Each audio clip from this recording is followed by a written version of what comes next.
Hello, it's your favorite sports Unc here. Don't forget to hit that subscribe button to join the fastest growing community on YouTube. Remember, Nightcap doesn't happen without you. So please subscribe or you're going to make Ocho cry.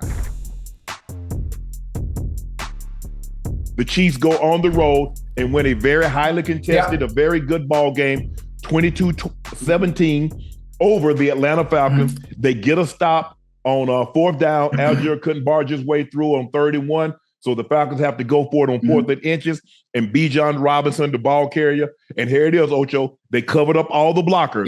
And they say, Nick Bolton, you got to make a play.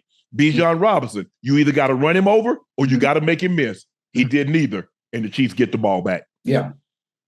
But listen, Bolton scraped better than the goddamn butter knife. He scraped, filled that hole right away. So there was really nothing for Bijan Robinson to be able to do in that instance. For one, I'm questioning the play call on fourth and inches.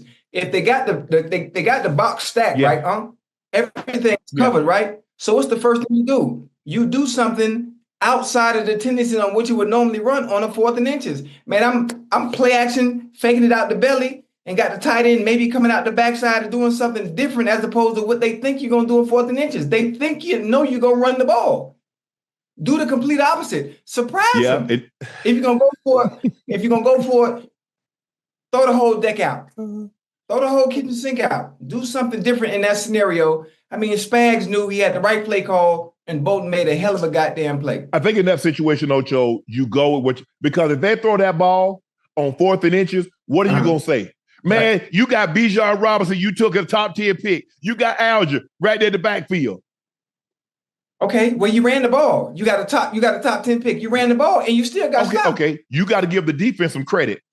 Spags did a great job of covering everybody up. When you cover all the blockers up, somebody's going to be free. Now, you tell your back, because he ain't no block, he's unblocked.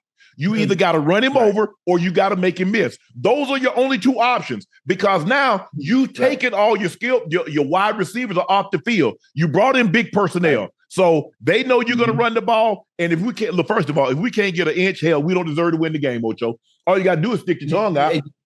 That's an inch right there. What you just said, though? But did you hear what you just said? Listen, the game of football is all about mind games. It's a game of chess between the two coordinators. Now, you just said they brought big personnel in. When you bring big personnel in, what's the first thing? What's the first thought? Okay, you know what? They're running the ball. Hello? Common sense. The first thing. Trickery. Bring in big personnel. Play action fake. Do something different than what they expect you to do to surprise them and catch them off guard. I guarantee we got the first. And they also missed the pass interference in the end zone. I'm going to ask you what you thought about the pass interference, Chad. Kyle Pitts in the end zone. That was supposed to be pass interference because he's all over Pitts before the ball even gets there and doesn't turn around and look for the ball. That should have been that could have been a flag and the ball should have been on the 1 yard line. Yeah. I just think, the Chiefs are going to have to do a better job once they get in the red zone, Ocho, of scoring touchdowns and not kicking field goals. That almost cost them again because you see they're getting down there. I mean, they had it first and goal, settle for a field goal. They had it on the 15 or the 10-yard line and settle for a field goal. Eventually, that catches up with you. Kicking field goals loses you ball game. Touchdown wins you game. They were very, very fortunate tonight to win this ball game. Like I said, Cousins is so hampered by he's never been mobile. So you imagine, it's kind of like Marino when Marino tore his Achilles. Marino was never mobile, but once he tore it, where do you really think he's going now? And you see how hard it is for him to run that stretch play, Ocho. It's all he got. And he's thinking about it so much, he almost bobbled the ball. He almost fumbled one, trying to get out there to stretch. And Bijan did a great job of scooping it off the turf with one hand, but it's really difficult. Spags did a great job of putting pressure on him, knowing that he's not going anywhere. Where is he going to go? He's never been mobile. He's never been the most athletic quarterback. He could, get a first down here and there. But tonight I thought the Chiefs defense has been playing unbelievable. You have to give those guys credit, Ocho. You have to give them credit. They've been playing unbelievable. Andy Reid is doing a great job of manufacturing. Because think about it, he's without Hollywood. He loses Pacheco. And so now he's just trying to find ways. Rashee Rice did a great job, 12 for $110, but nobody else. Kelsey, 4 for 30 on 5 targets. Juju, 2 for 17, but he had a big touchdown, 13-yard touchdown. Worthy. So really nobody, but again, you see what they're doing. It's very balanced. 39 pass attempts, 33 rush attempts. You see the balance? Yeah. And you know what's funny when I think about it? I know we're talking about the Chiefs. I'm thinking about the opportunities that the Falcons had to close the game. At the end, when they had the ball, the last series they had the ball. Spags, man-to-man on the backside, Drake London, 6'4", 6'5", whatever it may be. Put the ball in reach. That's touchdown. That's touchdown. He slipped. Listen, the corner playing hard outside. He slips underneath. Yeah. And Kirk Cousins throws the ball short. Not only did he throw the ball short, he throws it far inside. Yeah. You put a little bit more touch on that. The game is over. You win. Yeah. Like you say it all the time. The game is about moments. Making plays at the right time, making throws at the right time, making catches at the right time. It changes the trajectory of the game. And that right there, he makes that throw, the Falcons win the game. They get that pass interference in the end zone, they win the game. Well, they still, you're going to give Patrick Mahomes what? I think he had 2 to 3 timeouts and the ball back. So all they need is a field goal, unless you go for 2 and get that. So now you're 25-22. A field goal only ties you. They need a touchdown to beat you. Yeah, that was a great release by London. That's a young corner over there, and he knows he can't give up. Yeah. He can't give up an outside release, so he's playing hard outside. London stabs him outside, releases inside, and did a great job of getting. And then stacked him. Did a great job, and he started widening. Hey, I got you in the trail. I'm gonna keep your ass in the trail position. And I don't know if Kurt thought he was going to stay where he was. And not, because your job is, if you release inside, I've got to get back on my point because I got to be 42-4. I got to be 4 yards from the sideline. That's where the ball's coming.